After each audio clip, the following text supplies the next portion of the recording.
तुमचं स्वागत आहे एका फूड ब्लॉग मध्ये। आणि आजच्या फूड ब्लॉग मध्ये बनणार आहे आलू पराठा। पप्पा आता किचन मध्ये जातील आणि तुम्हाला आलू पराठाची प्रोसेस दाखवतील। 6 बटाटे घेतलेत आपण। हे आता आपण गरम पाण्यामध्ये टाकणार आहोत उकडण्यासाठी।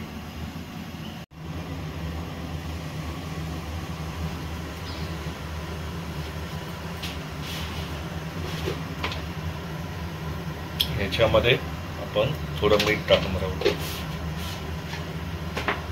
तर पाहू शकता लसणाच्या पाकळ्या घेतलेल्या 10-12 आणि त्यासोबतच आपण हिरवी मिरची जी आहे त्या सुद्धा 10-12 घेतलेल्या आहेत। ह्या आपण आता मिक्सरमध्ये ग्राइंड करून घेणार आहोत आणि ग्राइंड केल्यानंतर मी तुम्हाला कनेक्ट करतो। तर पाहू शकता तुम्ही ह्याप्रमाणे जे आहे आपल्याला ते ग्राइंड करून घ्यायचे, जास्त बारीक सुद्धा नाही करायचे। त्यासोबत आपण घेतलेला आहे कढीपत्ता, 2 मोठे कांदे बारीक कापून घेतलेले आहेत आणि कोथिंबीर सुद्धा घेतलेली आहे। आपण पीठ आपण मळून घेतलेलं आहे आणि जे आपण 6 बटाटे उकडलेले ते चांगल्या प्रकारे आपण मॅश करून ठेवलेले आहेत, पाहू शकता तुम्ही। आता आपण फोडणीची प्रोसेस चालू करतोय।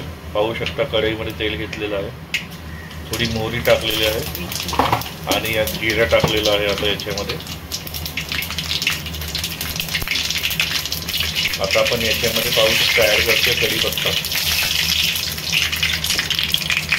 त्याच्यानंतर आपण जे आहे थोडी हिंग टाकलेली आहे याच्यामध्ये। आता जे आपण कांदे कापून घेतलेले ते कांदे ॲड करतोय।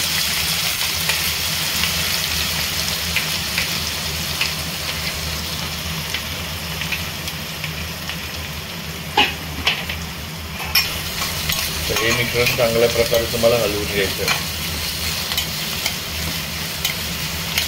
कांदा शिजलेला आहे। आता याच्यामध्ये आपण मिरचीची जी आपण मिरची आणि लसूण घेतलेलं थोडं क्रश करून ते आपण ॲड केलेलं आहे। चांगल्या प्रकारे हलवून घ्यायचं। याच्यात आपण मीठ ॲड करतोय, तुम्ही मीठ चवीनुसार घेऊ शकता। याच्यामध्ये आपण हळद टाकत आहोत आणि तसेच याच्यामध्ये थोडंसं आपण धना-जिरा पावडर सुद्धा ॲड करत आहोत। आता याच्यामध्ये आपण जे बटाटे मॅश केलेले आहेत ते आपण ॲड करतोय।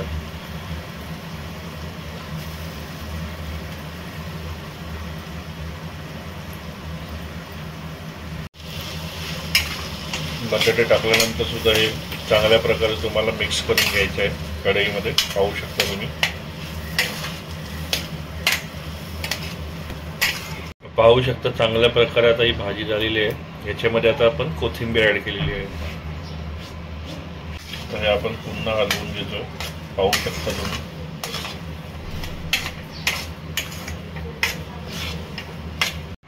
आपली भाजी पूर्णपणे तयार झालेली आहे, जी आपल्याला आपल्या आजच्या डिशमध्ये लागणार आहे।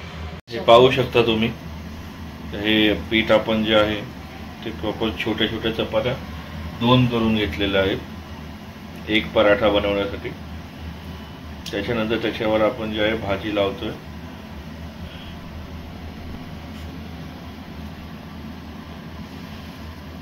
भाजी व्यवस्थित लावायची, प्रॉपर पसरवून। तर हे करण्यामागचं 2 लेअर करण्यामागचं रिझन हे आहे मित्रांनो, की हे केल्यामुळे पराठा जो आहे तो प्रॉपर होतो आणि त्याच्यातून भाजी जी आहे बाहेर पडत नाही। पाहू शकता आपण जो दुसरा लेअर आहे तो वरती लावलेला आहे। आता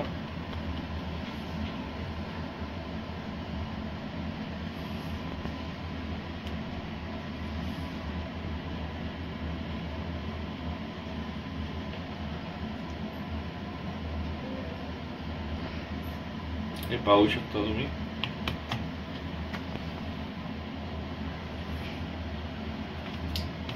आता आपण हे लाटतोय।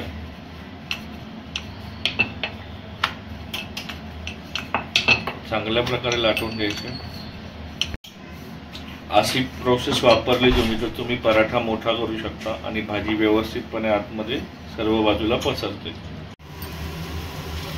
तर आता आपण पराठा जो आहे तो टाकलेला आहे.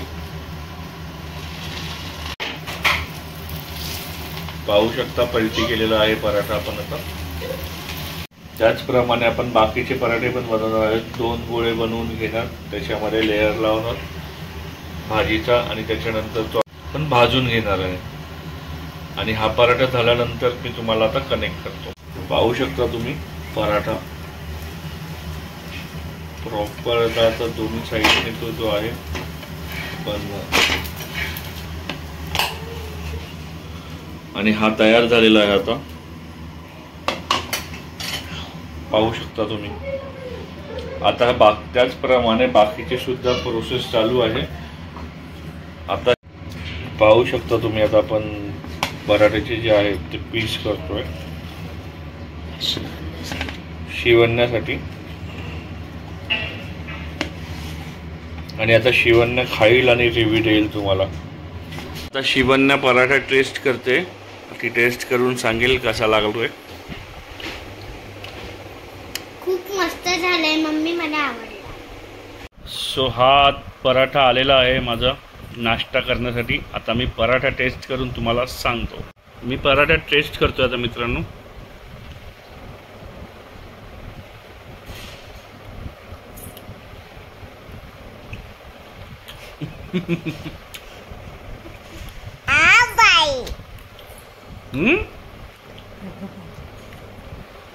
पराठा खूप छान आहे. तुम्हाला आठवत असेल थायलंड सिरीजमध्ये व्लॉग नंबर 13 बघा माझा.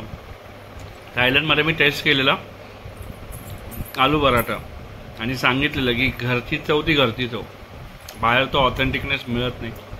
आणि खरंच तेव्हापासून आज मी खातोय. त्याच्या आधीमध्ये बनवलंच नव्हतं. तर खाऊन घेतो, नंतर भेटूया. आणि मित्रांनो तुम्ही पाहू शकता आमच्या कॉम्प्लेक्समध्ये सुद्धा गणरायाच्या आगमनाची तयारी जोराशोरात चालू आहे. आता 7 ते 8 दिवसच राहिलेत गणपती बाप्पाच्या आगमनाला. तर मित्रांनो हा होता आजचा ब्लॉग. आय होप तुम्हाला ब्लॉग आवडला असेल. नक्की रेसिपी ट्राय करा घरी आलू पराठा. आणि कमेंटमध्ये कळवत जा जर तुम्ही ट्राय करत असाल रेसिपी कशी बनते काय बनते. आम्हाला कळवत जा. आवडेल आम्हाला जाणून घ्यायला. आणि महत्त्वाचं तुम्हाला माहितीच आहे, व्हिडिओ तुम्हाला आवडला असेल तर लाईक करा, शेअर करा, सबस्क्राईब करा. शेअर केल्याने काय होईल, तुमच्या नातेवाईकांना मित्रमंडळींना सुद्धा कळेल की हा व्हिडिओ त्यांच्या उपयोगी पडू शकतो.